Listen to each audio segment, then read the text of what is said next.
오늘은 레위기 8장이고요. 9절 말씀을 제가 읽습니다. 그의 머리에 관을 씌우고 그 관 위 전면에 금배를 붙이니 그 거룩한 관이라. 여호와께서 모세에게 명령하신 것과 같았더라. 아멘. 사역자를 세우는 지도력을 훈련해라 라는 제목으로 말씀을 나눕니다. 지도력이라고 하는 단어를 묵상하는 하루가 되었으면 좋겠어요. 레위기 8장은 모세를 통해서 아론과 그의 아들들에게 제사상 위임식을 거행하는 내용을 소개하고 있죠. 처음부터 마지막까지 반복되는 구절은 모세가라고 하는 구절입니다. 그죠? 모세가 주어이죠. 모세가 주어임을 감안할 때 8장을 이해하는 핵심 코드라고 할까요? 열쇠라고 그럴까요? 핵심 코드가 있다면 하나님께서 모세를 통해서 제사상을 세우는 것, 다시 말하면 사역자를 세우는 지도력에 이 초점이 맞춰져 있지 않나 이런 생각을 해봤다는 겁니다. 여기서 지도력이라고 하는 것은 유능한 세상적인 지도력이 아니라 사역자를 세우는 지도력이죠.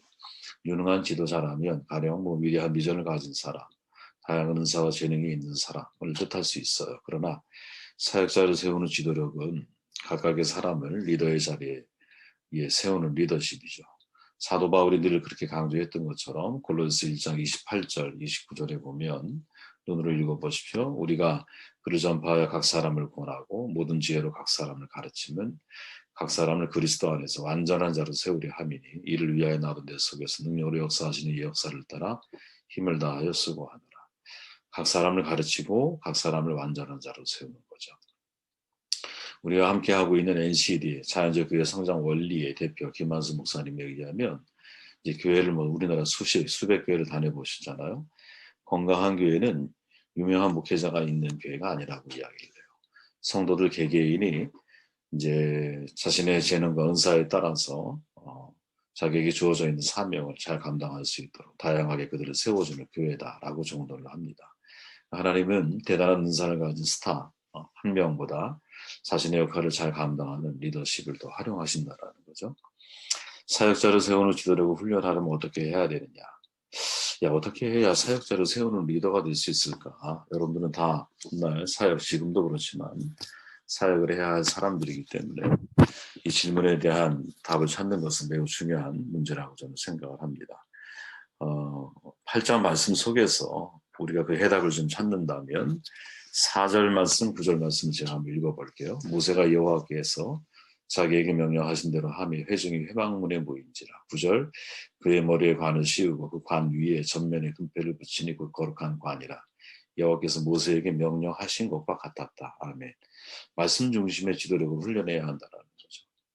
그러니까 사역자를 세우려면 내 자신의 하나님의 말씀을 듣는 게 있어야 되고 또 들은 말씀을 상대에게 잘 전달해서 그 상대가 내가 아니라 하나님의 말씀 중심으로 인생을 살아갈 수 있도록 돕는 것. 이게 매우 중요한 영적인 리더의 책임이라는 겁니다. 모세 자기에게 명령하신 대로 행하자. 명령한 게 있어요. 그죠? 명령한 걸 듣고 있어요.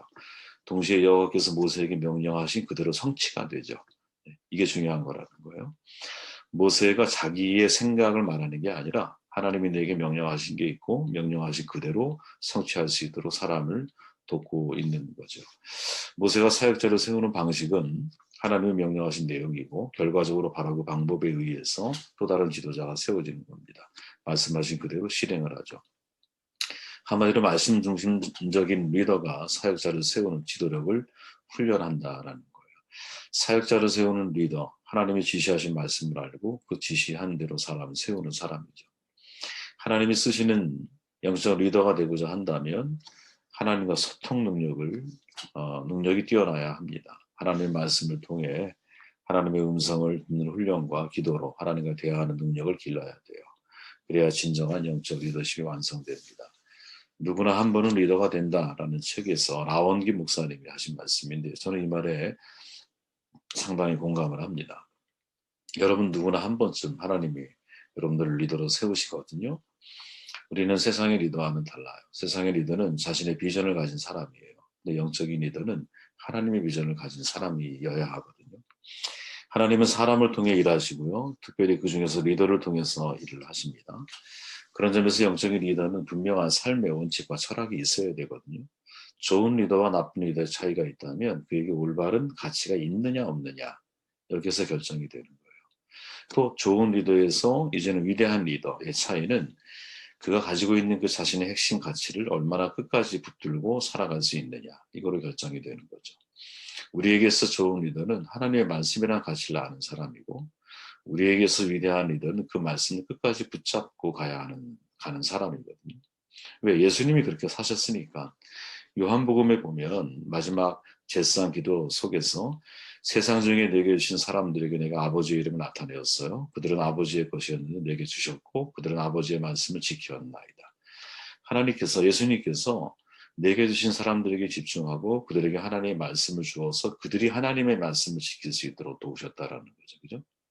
이게 예수님이 사역자를 세우는 지도력인 거예요. 타인을 세우려면 내가 먼저 일어나야 되잖아요. 내가 먼저 말씀을 들어야 돼. 안진뱅이가 어떻게 안진뱅이를 이렇게 세울 수 있겠어요? 그러니까 내가 먼저 일어서야 하기에 서로의 발전을 이루어 갈 수 있는 거거든요. 남을 세우려고 할 때 하나님이 나에게 하시는 말씀이 얼마나 많은지를 여러분들이 깨닫는 은혜가 있으면 좋겠어요. 그러니까 남을 세우려고 할 때 나에게 하나님이 주시는 은혜가 더 많을 수 있다라는 거죠. 이 세상에는요, 두 종류의 리더가 있어요. 한 사람은 자기를 성공하기 위해서 애쓰는 리더가 있고 또 한 사람은 함께하는 팔로워들을 성공시키기 위해 애쓰는 리더가 있거든요. 리더십에는 특권과 함께 책임이 따르잖아요. 리더 자신을 성공시키기보다 내가 속한 공동체를 성공시킬 수 있는 비전을 제시해야 되거든요. 공동체를 성공시키려면 공동체를 향한 하나님의 비전을 발견해야 돼요. 쉬운 일은 아니에요. 하지만 포기할 수 없는 중요한 일인 건 사실이에요. 저는 개인적으로 공동체 비전이 뭐냐. 모든 성도의 은사의 총합이라고 저는 생각을 하거든요. 이원설 박사의 말이에요. 만약에 이음 공동체가 있어요. 그러면 리더는 이음 공동체의 은사의 총합이 뭘까? 내가 학생부를 맡고 있어요. 그럼 우리 학생부의 은사의 총합이 뭘까?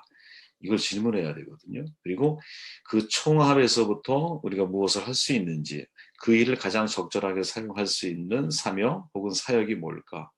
이걸 끊임없이 고민하고 그 해답을 말씀을 깊은 묵상하는 가운데서 하나님의 인도하심을 구하며 해답을 보려고 노력하면 어느 때가 되면 그 일이 보여요, 여러분. 네. 만약 우리의 은사의 총합이 음악이다. 그러면 여러분 음악적인 것을 가지고 세상을 섬기고 성도들을 섬기는 일을 우리가 감당을 해야겠죠. 우리의 가지고 있는 에너지의 총합이 교육적인 에너지가 참 많다. 그러면 교육적인 내용을 가지고 우리의 방향을 결정하고 나가야겠죠. 한번 여러분 자신에게도 질문해 보세요. 야, 나의 은사의 총합이 뭘까? 나의 은사의 총합이 그리고 그 은사의 총합을 가지고 어떤 일을 하면 하나님의 이름을 영화롭게 할 수 있을까? 어떤 일을 은사의 총합은 나에게도 기쁨이 되는 일을 확률이 높기 때문에 내 은사의 총합을 가지고 나의 미래를 이제 생각이 게으르면 안 되거든요. 부지런하게 생각해서 나의 은사의 총합을 가지고 어디에 사용하면 모든 공동체의 유익이 될 수 있을까? 이걸 질문해야 하는 것이죠. 그리고 거기에 집중하는 삶을 살아가는 게 공동체의 유익이 되는 거예요. 예를 들어 제가 가지고 있는 은사의 총합 가운데 가장 많은 에너지를 가지고 있는 것은 예를 들어 말씀에 대한 사모하는 마음이 있단 말이에요. 그러면 그 은사의 총합을 그 방향으로 사용해서 공동체의 유익이 되게 사용하게 되면 그것이 공동체의 비전에 도움이 되는 거죠. 그래서 여러분들이 그런 삶을 나머지는 읽어보시기를 바라고 두 번째로 넘어가 볼게요. 4절, 5절 제가 읽습니다. 모세가 여호와께서 자기에게 명령하신 대로 하매 회중이 회막문에 모인지라. 모세가 회중에게 이르되 여호와께서 행하라 명령하신 것이 이러하니라 하고 아멘. 공적 권위를 세워주는 훈련을 해야 한다라는 거죠. 성막이 완성되고 제사 규례가 다 정비된 후에 모세는 하나님의 뜻대로 종교 권력을 제사장에게 넘기는 위임식을 거행하는 거예요. 아론과 그의 4명의 아들들이죠. 레위 지파 중에 아론의 직계 자손만 제사장이 될 수 있었어요. 그때만 해도. 위임식의 준비물은 제사장 의복, 성별의식에 쓰이는 거룩한 기름 관유, 제사장 속죄에 쓰일 속죄제의 수송아지와 번제물, 화목제물 다 준비했어요. 그죠? 그때 하나님께서 모세에게 명령하기를 회중을 다 불러 모아 이렇게 말씀하죠. 출애굽한 사람들이 모일 수 있는 남자들은 20세 이상이기 때문에 20세 이상이 60만 명으로 계수가 됐잖아요. 그러면 전체 인구는 한 200만 명쯤 됐을 거예요. 회막이 300평, 성막이 예를 들어 300평밖에 안 되는데 거기에 어떻게 200만 명가량이 모일 수 있겠어요. 그죠? 그들은 각자의 위치에 있었을 것이고 아마 예상을 해보면 각 지파의 대표들, 핵심 리더들이 아마 회막문 앞에 모였을 거예요. 그러니까 그들은 정말 중요한 리더십, 우리로 얘기하면 도지사급들이 다 모인 거라고 생각하면 돼. 그죠? 그럼 그들을 모아놓고 하나님이 모세에게 명령한 게 뭐냐? 이 제사장 아론과 그의 아들들에 대한 권위를 공적으로 인정을 해준다라는 거죠. 그죠? 공적으로 그 회중들 앞에서 내가 이 사람을 선택했다라고 하는 것을 하나님이 모세를 통해서 선포하고 선언하고 계시는 거죠. 모세 역시 같은 레위지파거든요. 근데 하나님은 모세를 대제사장으로 세우지 않아요. 모세의 역할과 아론의 역할을 구분해요. 히브리인은 제사장 나라를 세워야 되잖아요. 제사장 나라를 세우기 위한 모델로 선택받은 사람이 아론과 그의 후손들이에요. 모세가 없어도 그 일은 지속이 될 거예요. 모세는 못 들어가잖아, 나중에 가나안에. 그래도 그 일은 지속이 될 거예요. 하나님의 큰 섭리 가운데서 아마 배정된 중요한 공적 권한이고 공적 가치인 것 같아요. 그러니까 지도자가 해야 할 가장 중요한 일 가운데 하나가 뭘까? 저는 그런 생각을 해봐요. 내가 떠나더라도 그 단체 공동체가 잘 돌아갈 수 있는 시계를 만드는 거거든요. 이게 항상 이제 제 자신에게 하는 말이에요. 야, 내가 없어서 돌아갈 수 없는 구조라면 난 실패한 인생이라는 거예요.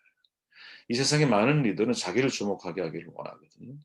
그러다 보니까 마지막까지 내가 책임지고 내가 없으면 안 돌아가는 구조로 만드는 걸 되게 좋아해요. 왜? 자기의 존재감을 거기서 확인해 가는 거죠. 근데 이거만큼 어리석은 사람이 없어요, 여러분. 내가 없어도 돌아가는 시계를 만들어줘야 되잖아. 다시 말하면 우리의 비전을 끝까지 이어달리게 할 수 있는 리더를 키워나가는 것이 중요한 거지. 나를 메모리는 뭐냐면 내가 기억에 남는 거야. 그죠? 무브먼트는 뭐냐면 계속 이것이 운동으로 이어지는 거예요. 하나님의 나라는 어떻게 만들어가는 거냐. 메모리가 아니라 무브먼트 정신을 가지고 있는 이어달리기를 할 수 있는 정신을 가지고 있는 사람이 이런 사람이 많아질수록 하나님의 나라들은 완성되어져 간다고 저는 생각을 하거든요. 지도자는 절대 혼자 일을 하는 사람이 되면 안 됩니다. 협력해서 함께 동역을 해야 되는 거예요. 모든 일을 혼자 다 하면 책임감은 있어 보일지 모르지만 사실은 그렇지가 않아요. 내가 나에게 권한이 있을 때 끝까지 내가 권한이 있는 동안 끊임없이 그것을 이어달리게 할 수 있는 사람들을 세워나가는 과정, 이 일은 공동체가 아주 뭐랄까 이 일을 얼마나 잘 해내는가에 따라서 공동체가 얼마나 생명이 길어질 수 있느냐 이게 결정이 되어지는 거죠. 하나님은 모세를 통해 온 회중 앞에서 아론과 그의 아들들의 공적 권위를 부여하시죠. 이제 그들은 공적 가치를 위해 살아야 할 책임이 주어졌어요. 그죠? 개인이 아니에요. 이제는 공인이에요. 공적 권위를 부여받은 사람은요, 공적 가치를 위해서 나 자신의 희생을 각오해야 되는 거거든요. 그래서 여러분, 저는 제가 그런 말씀 드렸죠. 모든 리더 가운데 가장 중요한 예수님의 삶 속에서 발견할 수 있는 가장 중요한 리더십의 핵심이 뭐냐? 그건 자기 희생이라는 거예요. sacrifice. 그죠? 내 희생에 대한 각오가 없는 사람은 리더의 자리에 있으면 안 돼요. 왜? 다른 사람이 희생을 강요할 것이기 때문에 그래요. 다른 사람이 희생을 강요해서 나의 필요를 채우는 사람으로 전락할 확률이 100이면 100%예요. 그런데 자기 희생이 훈련되고 자기 희생이 각오된 사람은 내가 어떠한 자리에 쓴다 할지라도 제일 먼저 나의 희생을 통해 내가 밑거름이 돼서 다른 사람을 세울 수 있는 중요한 터전이 되는 거예요. 여러분 권정생 그 시인의 그 뭐죠? 그 똥 이야기 있잖아요. 참 보잘것 없어 보이지만 비가 오고 난 뒤에 땅에 스며들어가서 그죠? 땅 속의 꽃으로 다시 재탄생되는 거예요. 늘 그런 마음을 가지고 서로가 서로를 바라볼 수 있다면 그렇게 공적인 권위를 부여하는 것도 중요하고 그 부여받은 사람은 공적인 가치를 위해서 내 자신을 항상 희생하려고 하는 삶의 태도를 가지고 살아간다면 공동체는 권한이 위임되면 위임되어질수록 여러분 제로섬 게임을 하는 게 아니라 플러스 썸 게임을 하는 거거든요. 이해되시죠? 우리는 보통 권한의 힘을 왜 못하느냐? 제로섬 게임을 하는 것처럼 생각을 하기 때문에 그래요. 아니에요. 권한의 힘을 제대로 하고 공적 권위를 제대로 인정해주고 그 사람의 공적 가치를 위해서 희생할 수 있는 이러한 서포트를 잘 해주면 이것은 제로섬 게임이 아니라 권한이 무한정 늘어나고 그 무한정 권한 늘어나는 것을 통해서 조직이나 공동체가 더 훌륭하게 성장할 수 있는 플러스섬 게임이 될 수 있다는 거죠. 세 번째로 넘어가 볼게요. 자세한 내용을 읽어보시기를 바랍니다. 7절 9절 아론에게 속옷을 입히고 띠를 띠고 겉옷을 입히며 에봇을 걸쳐 입히고 에봇의 장식 띠를 띠어서 에봇을 몸에 메고 흉패를 붙이고 흉패에 우림과 둠밈을 넣고 그의 머리에 관을 씌고 그 관 위 전면에 금패를 붙이니 곧 거룩한 관이라. 여호와께서 모세에게 명령하신 것과 같았다. 아멘. 자, 위의식 준비를 다 마쳤어요. 그죠? 이제 옷을 다 입히는 거야. 근데 제가 여기서 항상 눈에 띄고 주목하는 거, 제 마음속에 항상 도전이 되는 것이 있다면 붉은 글씨를 친 거예요. 흉패를 붙이는 거. 이 흉패에는 12지파 이름이 담겨 있거든요. 그 이름이 새겨진 12보석이 거기에 박혀 있어요. 제가 전에 그런 말씀을 드렸잖아요. 이 제사장들은 항상 무엇? 공동체 의식을 가지고 나아가야 되는 거야. 지도자는. 항상 내 가슴 속에 공동체가 담겨 있어야 되는 거야. 다시 말하면 내가 아니라 나보다 우리를 생각할 줄 알아야 된다라는 거지. 근데 이것이 누구? 제사장날의 롤 모델로 세워져 있는 이 아론과 그의 4명의 아들들이 또 그의 후손들이 끊임없이 죽는 그날까지 가지고 있어야 할, 매일같이 입어야 할 삶의 옷이고 삶의 태도고 정신적인 무장인 거예요. 그죠? 그러니까 사역자를 세우는 지도력은 어디에서부터 시작이 되어지느냐. 나라는 생각에서 우리라는 생각으로 발전을 해야 한다는 거죠. 여러분, 나라는 생각은 되게 중요한 거예요. 저 중요하지 않다라는 말이 아니에요. 여러분, 이 시편 아십니까? 눈으로 따라와 보세요. 나의 힘이 되신 여호와여, 내가 주를 사랑하나이다. 여호와는 나의 반석이요 나의 요새요 나를 건지시는 자요 나의 하나님이에요. 나의 피할 바위시고 나의 방패시고 나의 구원의 뿌리시고 나의 산성이에요. 참 아름다운 시죠. 도마처럼 나의 하나님을 고백하고 있어요. 그죠? 다윗의 시예요. 너무 멋있잖아요. 내게 부족함이 없으리로다. 나의 빛이고 나의 구원이에요. 내가 누구를 두려워할까? 여호와가 나의 생명과 능력이신데. 정말 멋진 다윗의 시편입니다. 그죠? 모든 인간의 신앙은요, 나의 하나님으로부터 원래 출발을 하는 거예요. 이 신앙이 개인화하고 인격적인 하나님을 내가 만났을 때 나오는 거예요. 그러나 간과하지 말아야 할 게 뭔지 아세요? 나의 하나님에 대한 고백과 체험은 신앙의 출발선인 거지, 그게 마지막 종착역이 아니라는 거예요. 만일 나의 하나님에 대한 신앙이 그 자체만으로 끝나버린다면 그것은 결국 기복주의와 얼마나 큰 차이가 있을까? 이런 생각이 들어요. 그러니까 나의 하나님을 만나는 것은 매우 중요하고 이게 신앙의 뿌리인 것은 사실이지만 그 다음 나의 하나님에서 어디로? 우리의 하나님으로 넘어가지 못하면 이건 제가 볼 때 이거는 어린아이 신앙이 아닐까? 그래서 여러분 또 다른 시편을 보면 이렇게 말하는 거예요. 여호와 우리 주여 주의 이름이 온 땅에 어찌 그리 아름다운지요. 그죠? 65편 우리가 주의 집 곧 주의 성전의 아름다움으로 만족하리이다. 우리 구원의 하나님이시오. 이게 동일한 다윗의 시라는 거예요. 예. 다윗은 나의 하나님에 대한 고백과 찬양을 하나님 앞에 올렸어요. 그죠? 하지만 그의 삶에 나만 있었느냐? 아니라는 거예요. 그의 삶에 나에게서 무엇으로? 우리의 하나님으로의 진전과 발전이 있는 거예요. 다윗은 스스로 하나님의 사랑의 종착역이 나라고 생각하지 않아요. 내가 받은 하나님의 사랑을 어떻게 우리를 생각하고 우리에게 하나님의 사랑을 전하는 통로가 되기를 위해서 발전할 수 있는 사람이었다라는 거지. 이게 균형 잡힌 성도의 삶이라고 저는 생각을 하는 거예요. 저는 여러분 항상 제가 이게 보십시오. 누가라고 하는 사람을 주목해야 한다 그랬잖아요. 왜? 누가는 상당히 독특한 인물이기 때문에 그래요. 이 말씀을 제가 한번 다 읽어볼게요.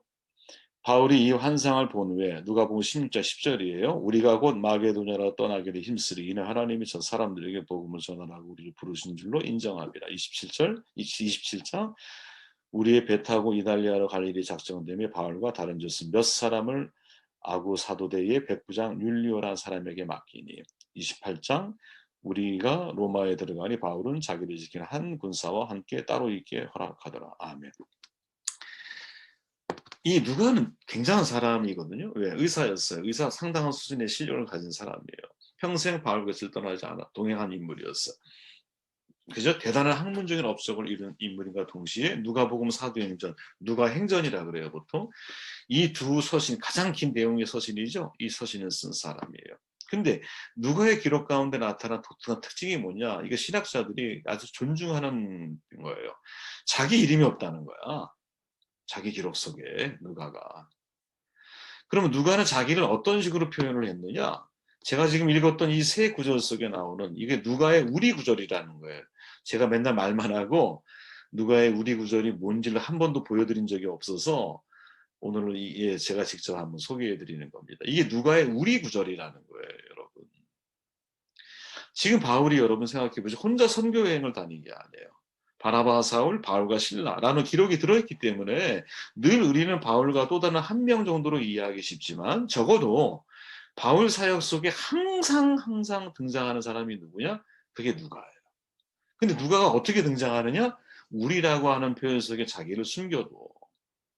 근데 그 우리라고 하는 표현이 나오는 사건들을 보면 유라굴로 광풍을 만날 때도 있었고요. 그죠? 멜리데 섬에 도착했을 때도 있었고요. 감옥에 수감되었을 때도 있었다라는 거지. 그럼 한번 생각해 보세요. 저는 좋고 힘 있고 에너지 있고 뭐 예를 들어 존경받고 뭐 내가 좀 잘 나가고 막 그죠? 혹은 이 사람들의 주목을 받는 자리에 함께 하는 거 좋죠. 누구도 그런 자리는 같이 있고 싶어 할 거야. 근데 누가는 그런 정도의 수준의 사람이 아니라는 거야. 누가는 어디에? 유랑홀로 광풍 속에, 멜리의 섬 속에, 감옥 속에 그 자리에도 함께 있던 사람이에요. 야, 이게 진짜 우리 의식이 아닌가? 사도 바울의 사역은요.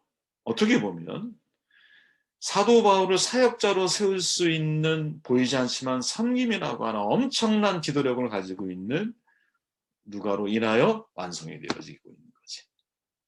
그죠? 바울 혼자가 아닌 거예요. 그 이면에는 빛과 그림자처럼 항상 그림자 역할을 했던 누가라고 하는 사람이 엄청난 섬김의 지도력을 통해서 바울을 바울의 자리에 세우고 있는 거지. 이게 우리가 주목해야 할 아주 중요한 핵심 가치다. 저는 오늘 8장에 있는 모세가라고 하는, 계속 모세가 하면서 모세가 대제사장을 세우게 하시는 이 과정을 통해 사역자를 세우는 지도자로서의 모세를 목격을 합니다. 그리고 이게 우리가 걸어가야 할 중요한 길이구나. 어떻게 이 길을 걸어갈까?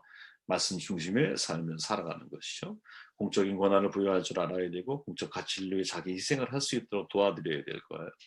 무엇보다 중요한 것은 제사장의 흉패에 있었던 12지파처럼 항상 나의 하나님에서 우리의 하나님으로, 그리고 내가 우리라고 하는 빛과 그림자가 되어져서 사람들을 내가 섬겨서 그 사람을 정말 바울되게 만들어주는 이러한 은혜와 능력이 우리 가운데 있다면 얼마나 아름다울까. 저와 여러분의 이러한 삶을 살아낼 수 있는 귀한 축복이 있기를 주의 이름으로 축원을 드립니다.